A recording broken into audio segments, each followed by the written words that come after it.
Hello there, welcome to the Football Bloc. My name is Brandon, and today I'm going to give you my predictions for Euro 2024's round of 16. So if that sounds interesting, let's hop right into it. One step beyond.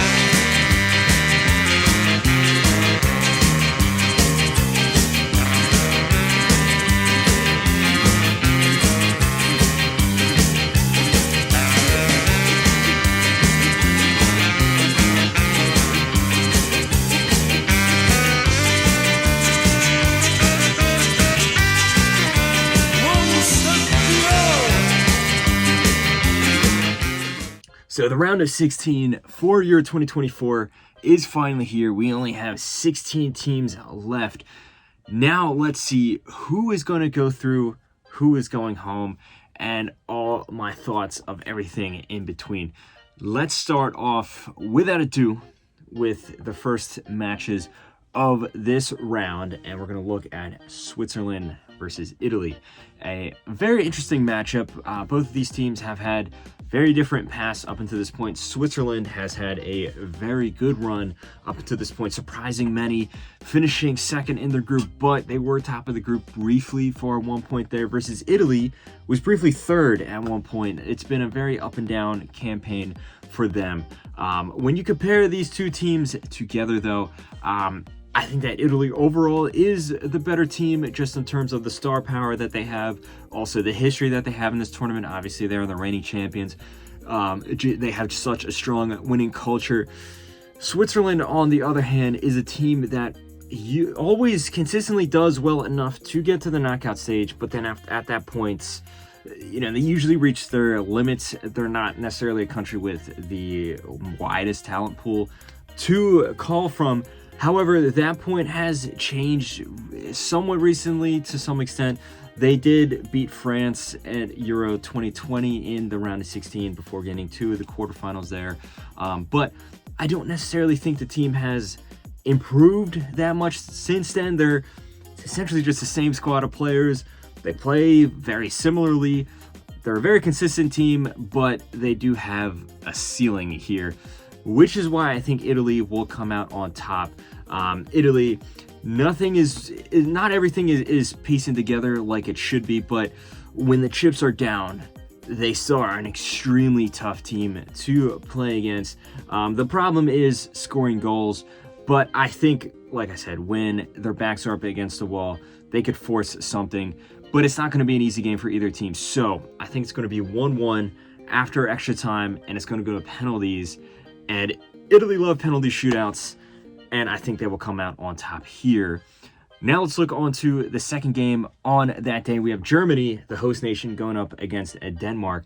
And Denmark is a team that has played well at times, but they haven't done enough to garner the results that they need. They have drawn all three of their games up until this point, playing some decent football at times, but also you can see some visible flaws in this team. For one, they aren't that free scoring team that they were 3 years ago. The goals have kind of dried up a little bit. And then sometimes, because they don't put the games to bed, they leave themselves open at the back. Germany, on the other hand, was in flying form in the first two games. They smashed Scotland and they comfortably beat Hungary. Now they took their foot off the gas pedal a little bit against Switzerland. I think that might damage their morale a little bit. They needed a last-minute Füllkrug goal to secure a draw there, to secure topping the group. And not to mention, like I said, Denmark is going to be a tough team to play against. They are a very strong team, but I think Germany will come out on top. You could just feel the effect of the fans, the atmosphere. That's going to push them through. Not to mention, Germany do have a superior team, but I think Germany is going to leave it late. I think that morale pulling from their last game might affect them to a certain extent. They might be a little unsure of themselves as the match starts. So I'm going to say Germany win 1-0 with a last-minute goal from Füllkrug yet again. Now let's move on to the next set of matches here. We have England versus Slovakia. And this match, if you just look at it on paper, has boring, terrible, negative football written all over it. Slovakia obviously does not have the talent to compete with England. So you're going to expect them to play very pragmatic. They're not going to totally park the bus, as we saw against Belgium in the group stage when they surprised them there with that 1-0 win. They can go forward, they can attack. They are very smart with how they play. They're not just, looking to nick a goal off a corner or free kick or something like that and then just park the bus for the rest of the game. But that being said, they will have their backs up against the wall because England is just much superior in terms of the talent on the field. But that talent has not translated to good results. This has been an extremely dull performance so far at Euro 2024 for England. They have only scored 2 goals the entire tournament. Yes, you can say that they only conceded 1, but still, this has been a very disappointing performance.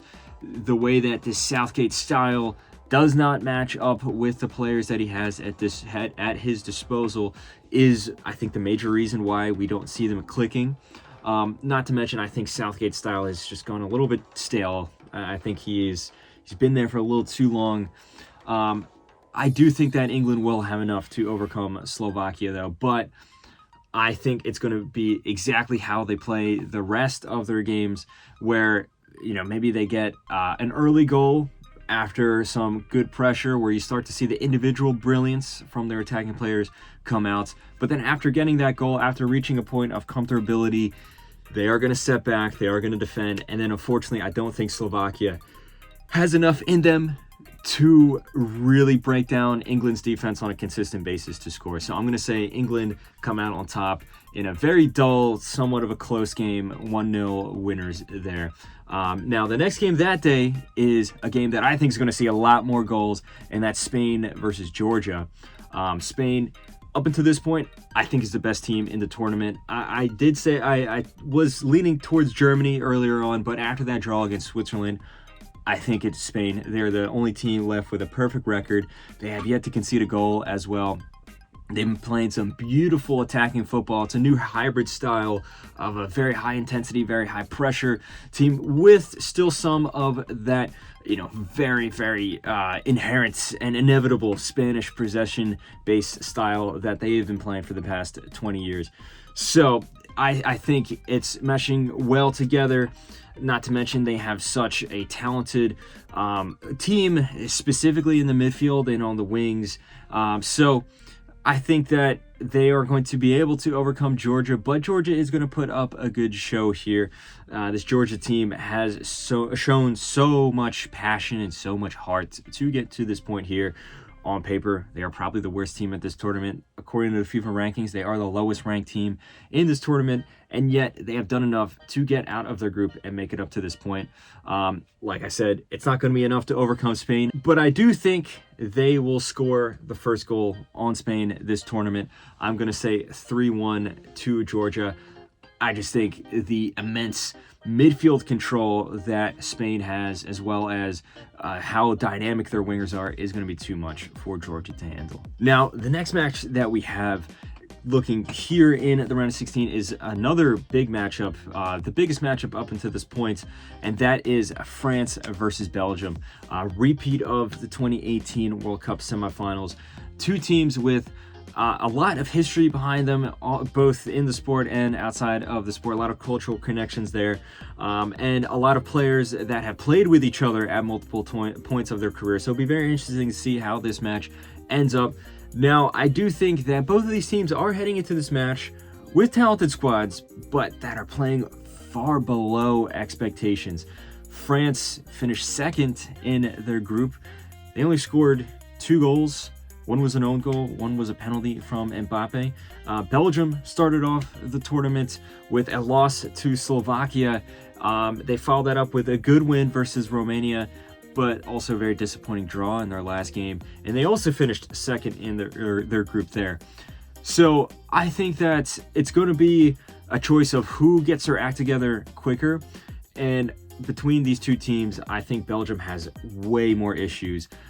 Yes, you still have world-class guys like De Bruyne and Lukaku and Trossard and all these other very talented players, but you just look at their defense, It's a very, very weak defense. The weakest Belgian defense that I have ever seen in my life. Granted, I haven't been alive for that long to see all the Belgian teams, but this, like I said, this is the weakest Belgian defense that I've ever seen. And France, I think, also kind of have some defensive issues there, but just overall, they have a far more structured squad than Belgium. And not to mention, Mbappe is still going to be playing. He's going to be coming back to full form after his nose injury that he got. And while both of these teams have had issues scoring, I do think both of them, because this is such a high stakes game, all the shackles are going to be off. I think that they will be able to score a lot of goals. But when you look at the defensive issues that they have, like I said before, Belgium has a lot more. So I do think there's going to be a lot of goals in this game, but I think France is going to come out on top. I'm going to say France 4, Belgium 2. Now let's look on to the next match of that day. We have Portugal going up against Slovenia. As a Portuguese fan myself, I do think that this Portuguese team has been disappointing overall. The game against Czech Republic, they played well enough to grab a win, but it wasn't a convincing win by any stretch of the imagination. They crushed Turkey, but you can argue that was more so Turkey being just not that good of a team. And then they ended up losing to Georgia. Yes, they didn't need to win that game, but still, you'd want to go into that game with a much stronger mindset if you're trying to carry that momentum, that winning mentality throughout the entirety of a tournament there.